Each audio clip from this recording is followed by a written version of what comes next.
Let's have a look now at the test match this weekend, the two test matches this weekend.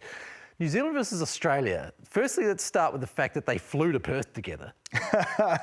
Yeah. That's bizarre. Well, I just think of all the conversations you normally have when you're travelling. Laptops would be out, you'd go around cutting clips, showing, talking. I mean, you'd feel like you're missing an opportunity to get ahead, to hit the ground running, because you couldn't do that if someone's sitting right next to you and you're giving away tactics. So it's definitely a first. For me, I think Bryn might have travelled with a team to Fiji once. Yeah, we did it with I think it was the Chiefs from memory. We I think it was Fiji Airways was the sponsor of us, and we both were pretty much neck and neck. We probably weren't in business class like they were. The Wallabies and the All Blacks were pretty much in a domestic flight setup kind of, but it was weird. Yeah, like you talk here and there, and it's not too bad. But seeing the opposite on the same flight, it was a first. It was definitely a interesting experience. You bring up an interesting point there, because how many seats are there in business class? I reckon they would have gone on 2 trips.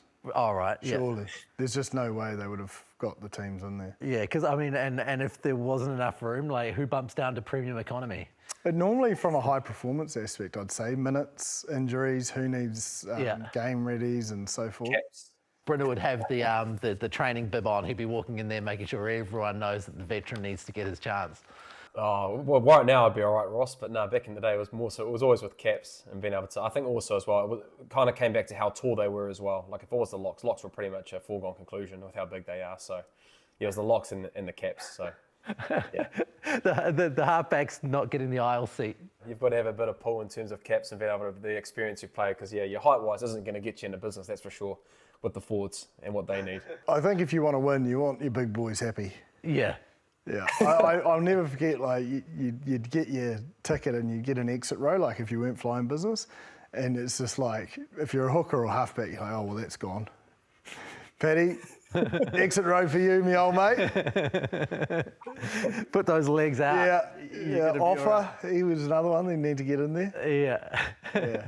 Make some space for Tamaiti Williams. 100%. He's a man who needs a big bunch of room. You need them happy. Yeah. Lots of body there to fit into business class. Lots of body.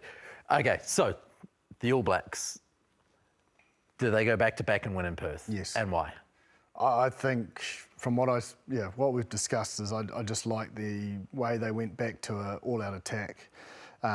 Kicked for attacking purposes. I think Perth offers the same afternoon sort of conditions and the temperature of being able to run them off their feet. And I think Damien McKenzie, that's just perfectly set up for him.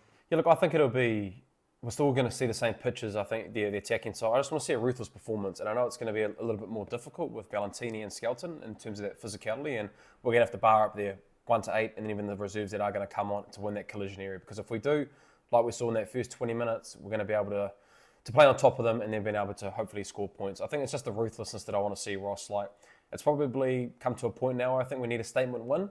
And I think for us, it's no easy feat to do that against the Australians, but I think that's the expectation of what we kind of wanted to see with this All Black team, to have a really, really good victory that we kind of look back and say, okay, cool, we're on the right trend now, in the right direction. And I think we should go for it, because we need to win by a big point differential. Like I reckon we should go for trying to score as many points as possible. Yeah, and that's not risky? Potentially, but I'd rather try and win it. Yeah. And fall short than play it safe to finish second. Yeah, true. You don't go into a tournament to come second. Well, I mean, and this team hasn't won a rugby championship under Scott Robertson yet, so they need some trophies. Yeah, and that's why I just think, man, it's just perfectly for Damien. It's his sort of game. Let's go. Oh, yeah. Let's go. Okay, what about up in London? Is there a world where you see Argentina beating the Springboks in London, Bryn?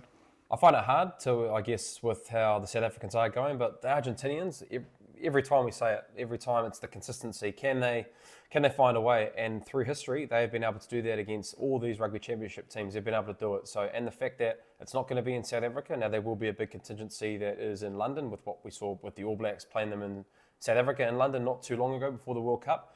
But yeah, they did it against the British and Irish Lions.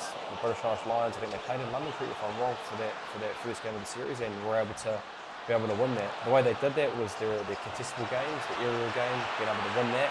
And then when they do have their opportunities, they've just got to be able to take them, because the South Africans are going to get opportunities. They've been able to show that they have points. I guess the biggest thing for me is the selection.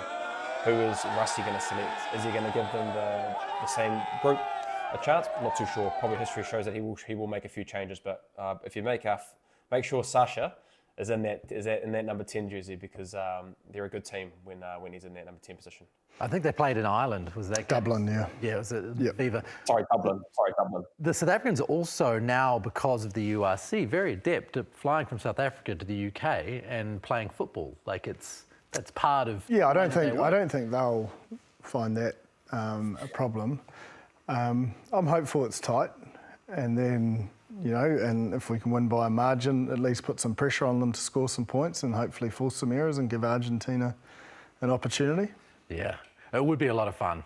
Oh, It would be a be. lot of fun if It would Argentina be. could get up for that game. So I'm not going to say fingers crossed, but let's keep this championship as tight as possible.